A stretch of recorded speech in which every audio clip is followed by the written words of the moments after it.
Welcome to our deep dive, everyone. We're going behind the scenes of the Lord of the Rings films to uncover the design magic that brought Middle-earth to life. Such an incredible world. And really make it feel believable, like a real historical place. Exactly, a place with depth, history. And we're going to use excerpts from a making-of documentary to guide our exploration. Can't wait to dive into those. So how'd they pull it off? That blend of artistry and practicality. It's amazing, right? You wouldn't expect the level of work that went into it. Every tiny detail. Like every detail. Pretty much. It all started with Peter Jackson's vision, his insistence on authenticity. Yeah, I read about that. He wanted it to feel real from the get-go. Absolutely. And to get everyone on board, the designers, the crew, everyone, he encouraged them to approach it like they were documenting history. Not making a fantasy film. Not just a fantasy film, no. As if they were on location. Whoa. Where those events actually happened. That's such a cool way to frame it. It is, isn't it? To think about recreating a world. Like it had existed for centuries. Exactly. And to help bring that vision to life, Jackson brought in two renowned Tolkien artists. Alan Lee and John Howe. Yes, two names that resonate with any Tolkien fan. Their artwork is just, wow. Jackson felt it too. It deeply resonated with him, knew they were essential. And the stories about how they were recruited. Oh, it was classic. Like tracking down Alan Lee. They went to great lengths for that. He was living this quiet life in England, almost off the grid. I read that they tracked the FedEx package. With his invitation, yeah. Anxious to see if he'd even get it. And then he calls back 3 hours later. After watching the films they sent. Total dedication. Had to have been impressed by Jackson's work. For sure. Then there's the story about that phone call to John Howe. In Switzerland, right? Yeah. Late night phone call. Time zone mix-up. Oh, big time. But Howe was a good sport about it. Imagine being woken up at 2 a.m. by enthusiastic filmmakers. Pitching Lord of the Rings, no less. Must have been quite the first impression. And to think, those two iconic artists, they'd never even met. I know, right? Their first meeting was actually on the flight to New Zealand. To start working on the films, what a story. What a story indeed. So now you have this dream team assembled. Jackson, Lee, Howe, plus the amazing Weta workshop. All those talented folks. What a creative powerhouse. What was their process like? It must have been such a collaborative effort. Oh, absolutely. Sketches, sculptures, physical models, early computer graphics. All used to bring those ideas to life. Visualize and refine, back and forth. Not just one person dictating the designs. No way, a constant exchange of ideas. And Jackson, very hands-on. I bet. Always involved. Giving feedback, approving designs with his little PJ-approved stamp. No detail too small for his attention. He was invested in getting it right, that's for sure. Now let's talk locations. Gotta start with Hobbiton. It took a year to create that, starting even before filming. Massive undertaking, transforming the landscape. Moving earth, planting trees, gardens, letting it all mature naturally. They weren't just building sets, they were creating an environment. And there's that story about Lee and Howe first visiting the location. Yes. They both pull out their sketch pads. Just start drawing Hobbiton.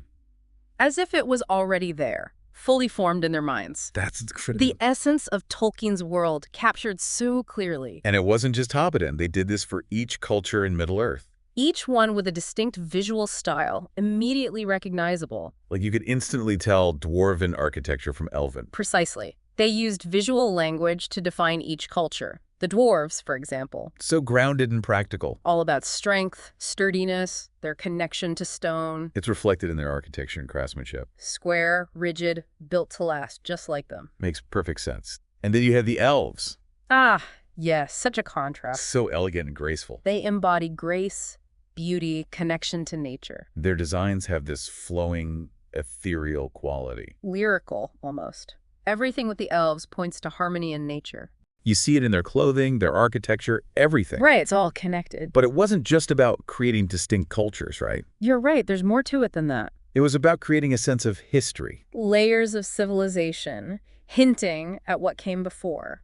Like those glimpses of the Numenorians we get? An ancient civilization, long gone, but their influence remains. Their architectural style, those remnants of the past. Adding another layer of complexity, connecting the present to the past. It's like you can feel the weight of history in every frame. Exactly, and that's what makes it so fascinating. It's time to dive into some of those iconic locations. I'm ready. Where do we begin? Well, let's start with Bag End. The heart of the Shire, Bilbo's beloved home. It all started with one of John Howe's illustrations. Jackson saw this detailed image of the front hall and was captivated. He basically said, "Build me this." Pretty much. And then you have Bree, a completely different vibe. Darker, a bit unsettling. Those tall, thin, leaning buildings, almost gothic. Like something was just off about it. Intriguing and a little creepy, yeah. How about Weathertop? Where the hobbits are attacked. A combination of location shooting and studio sets for that one. Enhanced with digital effects to create the ruins. Blending the practical and digital seamlessly. And then there's Isengard. Saruman's fortress, so imposing. Inspired directly by one of Alan Lee's paintings. They even used that obsidian-like material. To capture that sharp, aggressive quality. Amazing how much respect they had for the source material. Absolutely, translating it into cinematic reality. Speaking of which, Rivendell. Peaceful, ethereal, magical. Built in harmony with nature, trees growing through the buildings. Blurring the lines between the natural and the built. Truly magical. And then, the Mines of Moria. Those vast, intricate caverns, how'd they do that? Mostly studio sets, can you believe it? Miles of rock work for those tunnels. A logistical feat, for sure. But they captured the depth and history. You can sense the dwarves' long occupation. And the deeper you go, the more damage you see, the impact of the Balrog. It's like the architecture tells a story of grandeur and decay. Exactly. Every detail contributing to the narrative. And then there's Lothlorien. Calagios' realm, even more otherworldly than Rivendell. Treetop dwellings, that sense of harmony with nature taken to another level. Dreamlike. Truly otherworldly. It's incredible to think they designed and created almost every prop for these films. Every single one. Pretty much. The sheer scale of the work is unbelievable. They built an entire civilization. It's like stepping into a fully realized world where every object has a story to tell.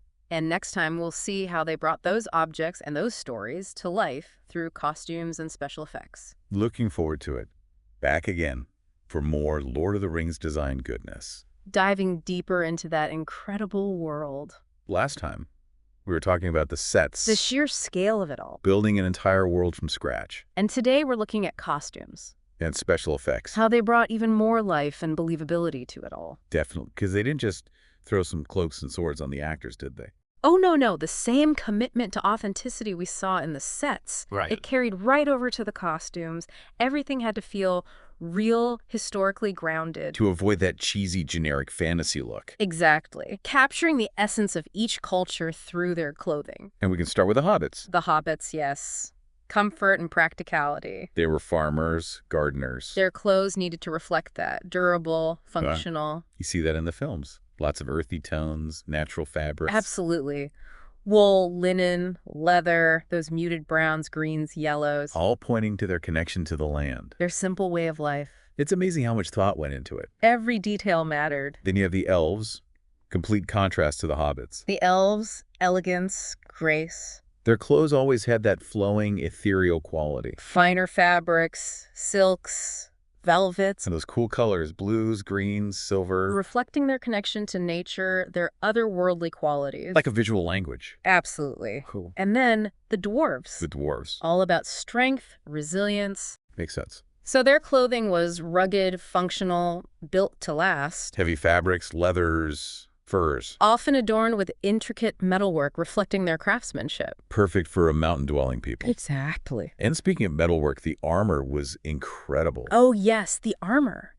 Each culture had its own distinctive style. Like the elven armor was so detailed, almost delicate. But still deadly. It had to be lightweight, flexible for their agility. Right. Whereas the dwarves, heavy protection for those brutal battles. Wow. Even the way the armor moves adds to the believability. It all plays a part. And we can't forget about the creatures. Oh, yeah. Orcs, Uruk-hai, Gollum, all brought to life through makeup and prosthetics. The orcs were terrifying. They were, weren't they? So many unique masks. How'd they manage that? Hundreds of individual orc masks, each sculpted, painted, a distinct look. That's dedication. It was quite a feat. And then the Uruk-hai. Saruman's warriors. Larger, more physically imposing. You could feel their brute strength just emanating from the screen.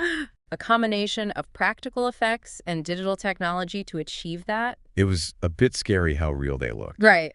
And then, of course, there's Gollum. Gollum, oh man.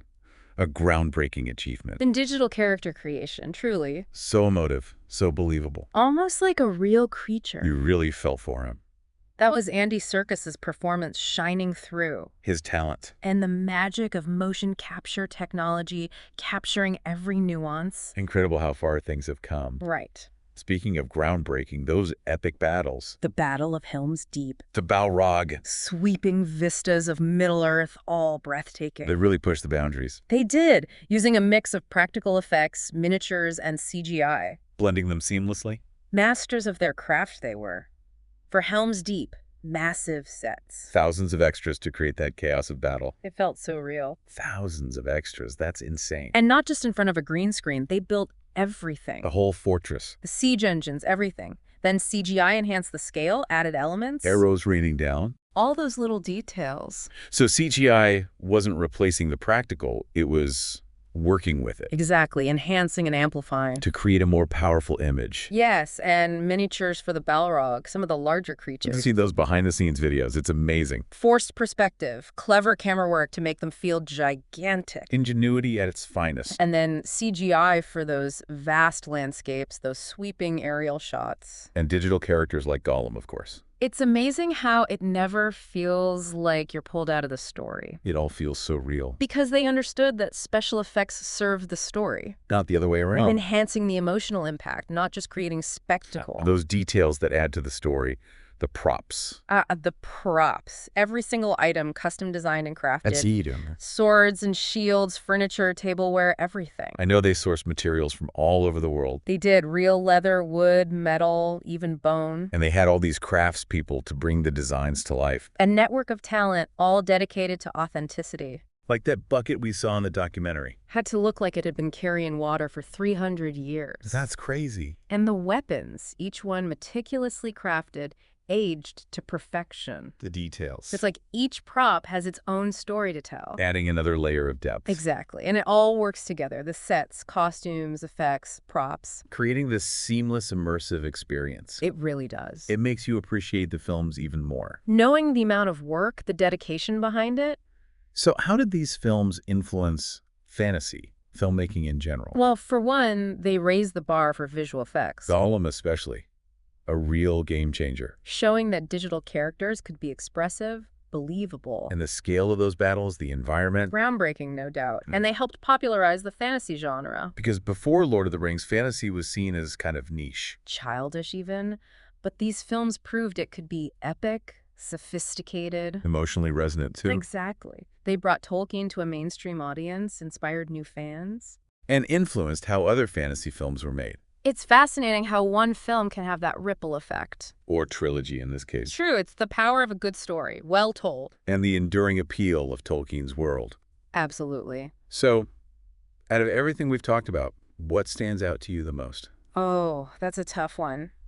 I think it's that blend of practical and digital. Yeah. Not relying solely on CGI for spectacle. Practical effects whenever possible. Using CGI to enhance, elevate, not replace.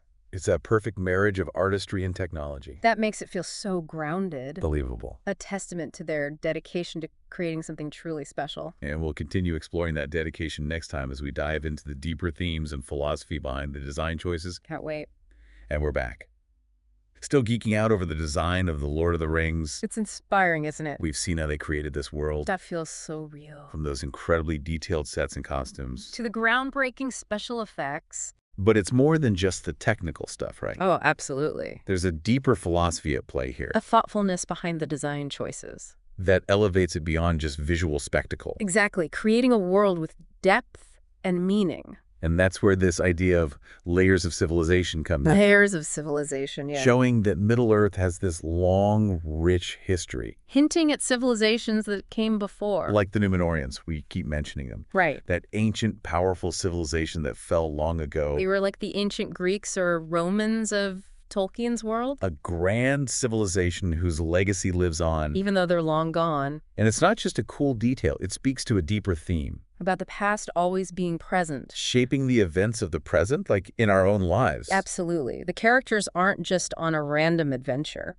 They're part of a much larger story. A story that's been unfolding for centuries. Walking through history, surrounded by the echoes of the past, It adds weight and meaning to their journey. making it feel even more significant. Tolkien was fascinated by history, language, mythology, You can feel that passion in his work. creating this world that's both ancient and timeless. So why does this matter for us as viewers? Why should we care about layers of civilization? I mean, it makes Middle-earth feel more real. More immersive. We're not just watching a fantasy story. We're experiencing a world. A world with depth, complexity, a rich past. And that makes the story more engaging, more emotionally resonant. You're right. It's like stepping into a world. That existed long before these characters. And will continue to exist long after they're gone. Makes you think about our own relationship to the past. How it shapes us. Like a reminder that we're also part of a larger story. A story that's been unfolding for centuries. And our actions have consequences. Just like the characters in Middle-earth. That ripple through time. A powerful message. Especially relevant today. When we often forget the lessons of the past. It's a call to remember where we came from. To honor those who came before. To consider the impact of our choices. Beautifully said. And that's what great storytelling does. It transports us to other worlds. Teaches us valuable lessons. It makes us think differently about ourselves, about the world. And The Lord of the Rings does all of that and more. It's not just entertainment. It's a reflection of who we are. Where we came from, where we might be going. And it reminds us that even in the darkest of times, there's always hope. always hope. What a journey it's been. Exploring the design of these films. It really has. From the tiniest details of Hobbiton To those epic battles. to the profound themes. It's been incredible. And we've learned that it's not just about creating something visually stunning. Right. It's about creating something with meaning, with depth. The sense of history. A world that feels real. That resonates with our hopes and fears. And inspires us to be better. Well said. Now, on that note, Yeah. we'll leave you with this final thought. What legacy do you want to leave behind? What stories will you tell? What worlds will you create? How will you shape the world for future generations? Keep exploring. Keep questioning. Keep dreaming big. Until next time.